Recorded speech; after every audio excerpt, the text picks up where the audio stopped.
I'm James. And this is Nate. And we are Sandbox SP. Sandbox. Today we're going to go on another little adventure, and we're going to take you guys along with us. The MIDSOUTH MEGACON in Memphis, Tennessee. What? Yes. I wonder where that is.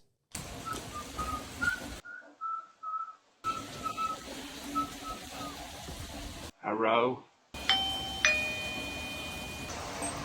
Damn, it's raining.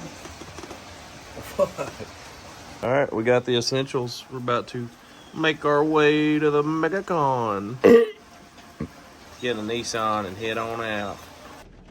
All right. We squeezed into the Nissan. I hate this fucking car.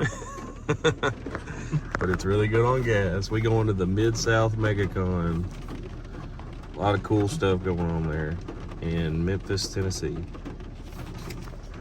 I hate Memphis. Check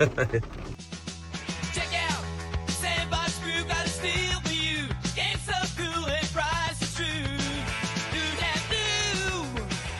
So I got a proposition for you. What's up? If we get 2,000 followers, you guys shave your head. Like military style or bald? Like bald, like shave your head. I don't think 2,000 followers is enough. All right. It had to be like 100K. Oh, that's bullshit. I'd shave my head for fucking way less. It'd have to be 100K. I'll do it at 100K. 100K. All right. Another save, paradise save, mouse array. We now want to play. Enter the arcade. Oh, don't let me say about you. What's that? That looks like a big ass UFO over here. That's the Coliseum. That's where Jerry Lawler and Bill Dundee and all them other Memphis mofos used to tear down. That's where Terry Funk and that's where Andy Kaufman made his wrestling debut, son. So officially on the record, I'm going to say 100,000 subscribers on YouTube. 100,000 subs. He will shave his head bald. All this luxurious hair. So after driving through all the rainy weather and avoiding speeding tickets, we made it to Memphis. Safe and sound. Ready to pound. We're here at the Memphis Sports and Events Center in Memphis, Tennessee. Let's get in here before we get wet. I'm always wet. What's up? Gotta hide your knife. Yeah. He got it in his butt. It's really bright in here.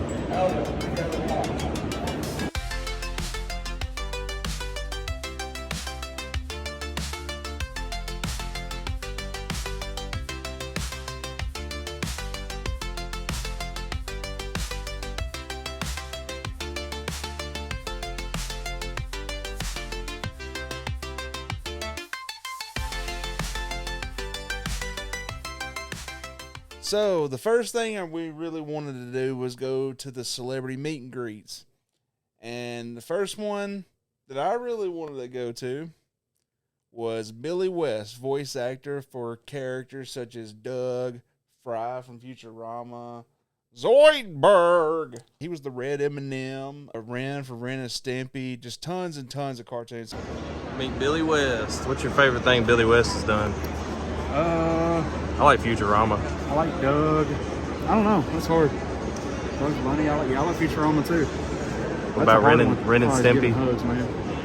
Are you gonna get a hug? And it wouldn't be the first time, dude. I got a hug from Courage the Cowardly Dog one time. No joke. That was out of nowhere. I didn't even buy a picture. He just got up out of the seat and tackled me. I'm a big voice actor fan. We got there, and I got my 8x10 sign. I shook his hand and everything, and we decided, it's like, hey, can we shoot a little video? His handler was just like, no video. We just kind of wanted to get some B-roll of him signing the paper, and the handler was like, yeah. So after James got that autograph, we walked around a little bit, and we bumped into a couple of cool cosplays.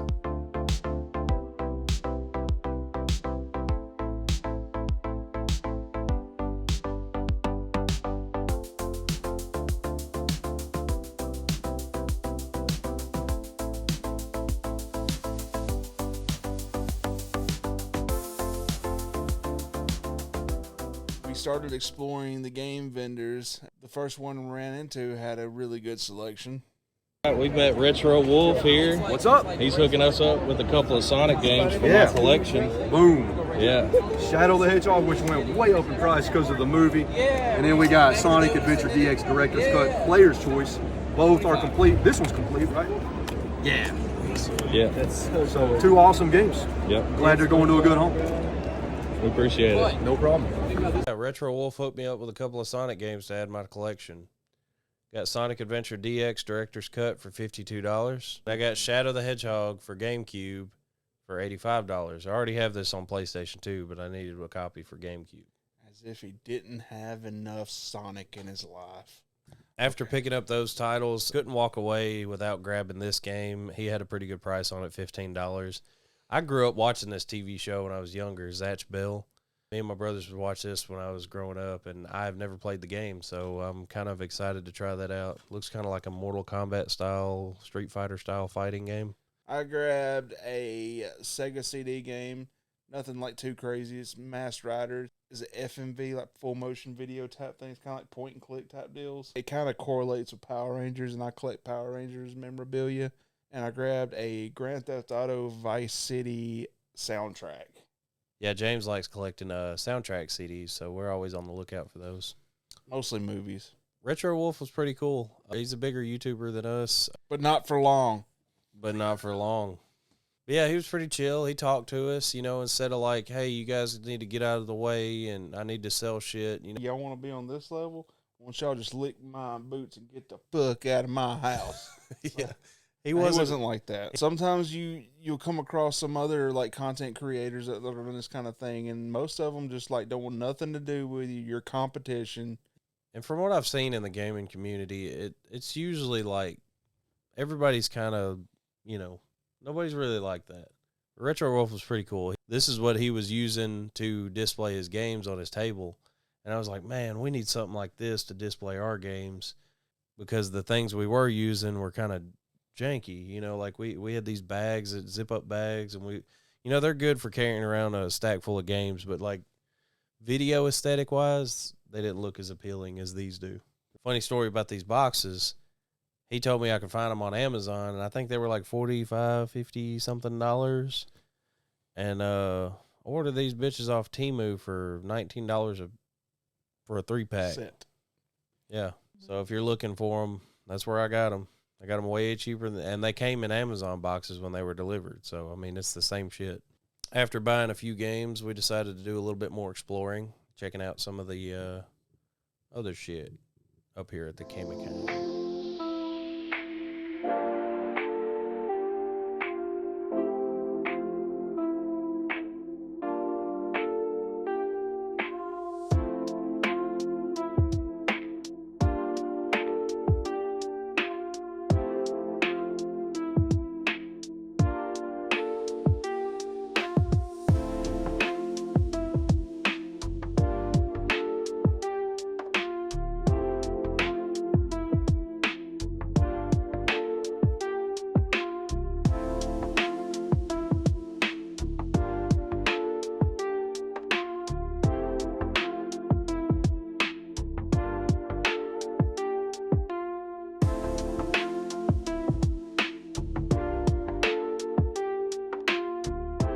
If you ever been to a Comic-Con, you'd know that there's a lot of different types of artists and art at Comic-Cons. I was walking past these vendors, and I seen this booth with a lot of anime-style art that caught my eye. It's pretty cool art. Thanks, bro. You guys can follow me at J9's Arts on Instagram, YouTube, and TikTok. What's your favorite anime character to draw? I just did one, and it's my last one that I did. It's the Azula here. This one. This one came out really nice. good. That's It took awesome. me forever. Just to do the background, it took like 2 days. That's awesome, man. I appreciate Thank it. you, I appreciate it. If you're into anime art or anything like that, check out J9 Arts on Instagram. We walked around a little more, and we found another little game booth that had a lot of interesting titles. They had a game I have been wanting for so long, and they wanted right at retail, which is like 200. How much was it? It was in the like high 200s. I wasn't trying to go overboard, and I had to pass it up. I have a pretty decent sized collection of early Power Rangers games, CIB, and this is one I don't have. I don't regret not buying it, but I really, really wish I could add it to my collection. James is too poor. Yeah, I'm too poor. I could not talk them into accepting my food stamps. I did see a few Sonic titles and stuff in there that I could have used for my collection, but they were a little too pricey for my taste. Yeah. After asking about that Power Ranger game, I was like, yeah, there's no use asking for anything here. Because they were pretty on par with retail, and we didn't try to haggle with them. I don't know if they haggle or not. They weren't like Retro Wolf, you know, where it's like a character selling you a game. It was just a video game store that was set up at a Comic-Con. Yeah. And they happened to be selling everything they would at their store prices. We was trying to talk to them, and they really just weren't having it. Yeah, they didn't pass the vibe check. Yeah. That's one thing I like about dealing with like people like Retro Wolf is you're talking to the man. If it's a one-on-one interaction with somebody, you can talk to them and then discuss stuff and haggle. And if they got leeway on the price, then they'll do it. But when you're talking to like game store employees that are set up at a Comic-Con, you know what I mean? Like you're just like, man, sticker price. And then you just kind of keep walking. Yeah. Moving along, we bumped into Jeremy Clark. He's an inker for like Ninja Turtles and Power Rangers, right? Ninja Turtles, a couple Power Ranger comics, a few different things. Yeah, mostly Ninja Turtles. So James wanted to get an art print from him. Now, is he an original comic book Power Ranger artist? So he's That's all I'm trying to charge. one of them. Same type of thing. Now, just make sure you let it dry because it's going to be very wet to paint that. Otherwise, it's 11 by 17, so it's going to be a standard frame size. Yep. You shouldn't have any trouble at all finding a way to let that go. Appreciate it. He had one Power Ranger cover that he did, and I'm of course a Power Ranger collector, so not too many of these artists really have a lot of Power Rangers in their selection. So this guy happened to have one, and one I didn't have, so I jumped on it. He also had a graded comic slab. And I think it was like at a 9.8, and it was autographed by most of the actors that played the original Power Rangers and whatnot. And I was like, ooh, I wonder how much he has on that. And he's like, yeah, this ain't for sale. First, he said it wasn't for sale. And he said if I was to sell it, I would have to have like $780 or something. Really? He Yeah. just come up with a number off his head. Well, I mean, in all honesty, it might be worth that. I actually own a graded Power Ranger comics that's like at a 9.8 that is signed by JDF. So that's awesome. I'll have to show that off someday. I'll give you $5 for it. Good luck. And then we moved on to another gaming booth. Most any con, convention, gaming con, Comic-Con that we go to here in the South, this booth is always set up, and they always had the same selection of the most common shovelware. At the very first Comic-Con I ever seen this vendor, my first impression was walking up and seeing way overpriced Game Boys. Yeah, I remember. And then I was like, it was like $80 or $90 for a Game Boy Color, and I think they retail for like $60.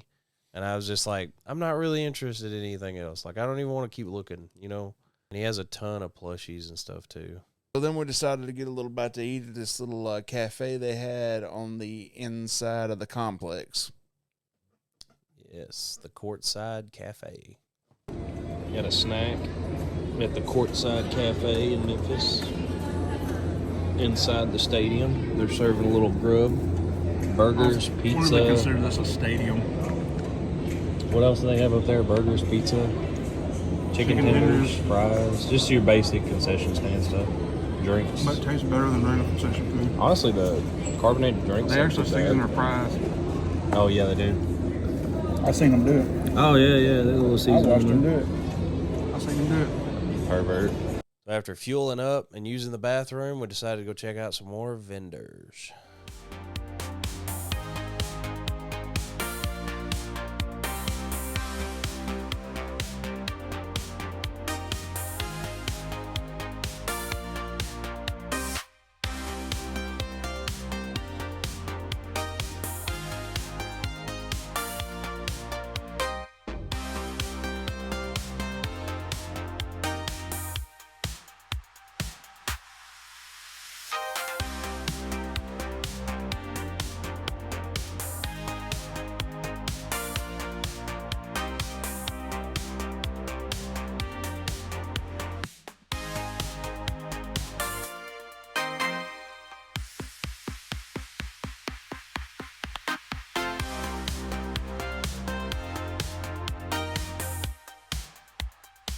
This guy's gonna hook me up with a couple of Viva Pinata games for my collection.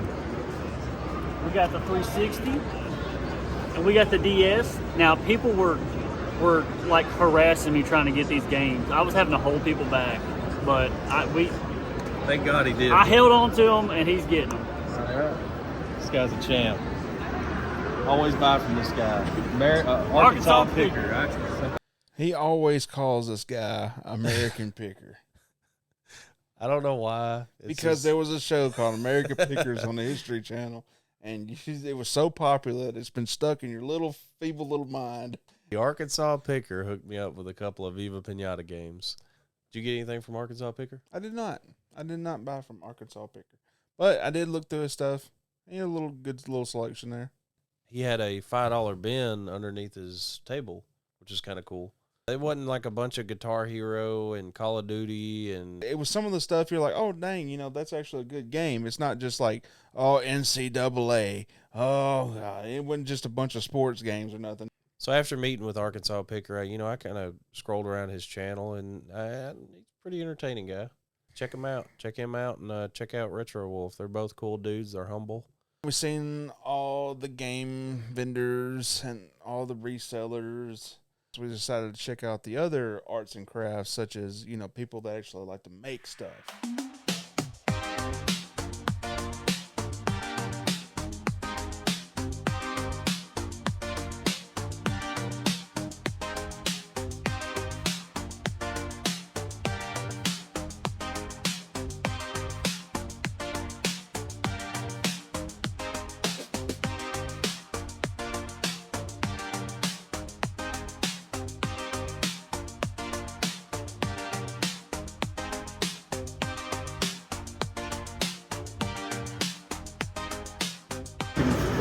Brought to you by Wolfpack Creative Designs. Which one's y'all's favorite design? That was Stitch. Mine's going to be the Ninja Turtles down here. that one. Yeah, these two. Saturday Morning Adventure. That's pretty cool. Wolfpack Creative Designs, they hooked me up with a Sonic Adventure 2 laser etched stone slab. And it also doubles as a coaster. It's got these little rubber things you can set down and use it for your drink. I bought a 3D stand from them to kind of put this thing on display. Leaving the Memphis Sports and Event Center. We're about to head out and get some grub. I'd like to watch some wrestling, though, at the good old Mid-South Coliseum. But, this ain't 1987 no more. We decided it was time to get some fuel at a well-known Memphis staple, Corky's Barbecue. What you getting? I don't know. Something good. You'll see. They already brought us some rolls. Let me tell you something. That brisket queso was a mwah. That stuff was delicious. I'll probably try ribs next time, but I'm definitely getting that brisket queso again. I think we ended up both getting the same burger. It was a double cheeseburger with pulled pork on top of it. And I got some loaded fries. So after eating all that good barbecue and burgers and brisket, we decided we had enough Memphis for one day. Well, we made it home. Your nipples are hard. They're always hard. The whole Billy West situation was a big disappointment. One of the main reasons I wanted to go was to meet Billy West.